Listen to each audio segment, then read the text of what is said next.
Paano po kapag may open case sa BIR or tax na di nabayaran? I think wala naman tong connection dun sa housing loan natin with Pag-ibig or bank financing. Kasi kapag meron po tayong open cases, mga taxes na hindi binayaran sa BIR, connecting lang po ito sa BIR. So, kapag meron po tayong mga open cases, so much better i-settle nyo na lang din po yan. Okay? Ngayon, kung may ganyan kayong case, as gusto nyo pong kumuha ng property sa amin, hindi naman po maapektuhan yung Pag-ibig loan or bank loan sa pagkuha po ng property sa amin. For only 10,000 to 25,000 cash out only.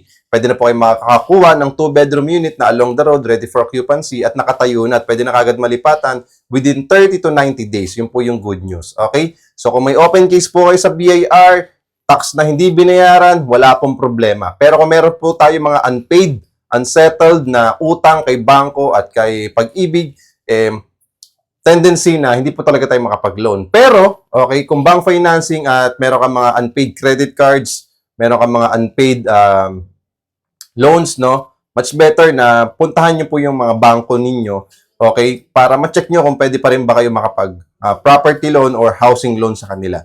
Okay, at mas maganda kasi na malapitan nyo po sila ng diretsahan na para makita nyo po kung qualified pa kayo makapag-property loan. Pwede may bangko naman po kayong existing, di ba? At i-assist naman kayo ng mga branch managers, mga account managers po dyan sa bangko para ma-confirm nyo rin kung pwede pa ba kayo mag-loan. At kung Pag-ibig member ka tapos meron kang unpaid na mga balances na matagal mo nang tinakbuhan, double check mo rin. Okay, mas maganda, puntahan mo, di ba? Marami naman Pag-ibig branches at itanong mo kung blacklisted ka na ba.